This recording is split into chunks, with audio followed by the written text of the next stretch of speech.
RSSന്റെ ശിങ്കിടികൾ മുന്നോട്ട് പോകുമ്പോ അതിനൊത്താശ ചെയ്തു കൊടുക്കുകയാണ് ഇലക്ഷൻ കമ്മീഷൻ പോലും. എവിടെയാണ് നമ്മൾ നീതി തേടി ചെല്ലേണ്ടത്?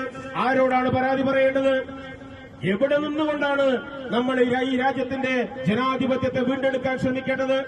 രാജ്യം അപകടത്തിലാകുമ്പോ അതിന് കാവൽ നിൽക്കേണ്ട ആളുകൾ അക്രമികൾക്ക് കൂട്ടുനിൽക്കുന്നു, അവരോടൊപ്പം ചേരുന്നു. രാജ്യത്തിന്റെ പ്രധാനമന്ത്രി പക്ഷേ ഒന്നുണ്ട് നമ്മൾ ആലോചിക്കേണ്ടത്, ഇതൊരു ജനാധിപത്യ സംവിധാനമാണ്. ജനാധിപത്യ സംവിധാനത്തിൽ ലോക ചരിത്രത്തിലുടനീളം എല്ലാ അക്രമിക്കൂട്ടത്തിനും ഒരു കുറഞ്ഞ കാലമേ ലഭിച്ചിട്ടുള്ളൂ. 10 വർഷം നരേന്ദ്രമോദിക്ക് ലഭിച്ചിട്ടുണ്ട്. മൂന്നാം ഊഴം കൂടി എങ്ങാനും ഈ ജനാധിപത്യ രാജ്യത്തിന്റെ ഏറ്റവും വലിയ ഗതികേട് എന്നുള്ള നിലക്ക് നരേന്ദ്രമോദിക്ക് ലഭിക്കുകയാണെങ്കിൽ സാധ്യതയില്ല എന്ന് ചാനലുകൾ പറയുന്നുണ്ട്.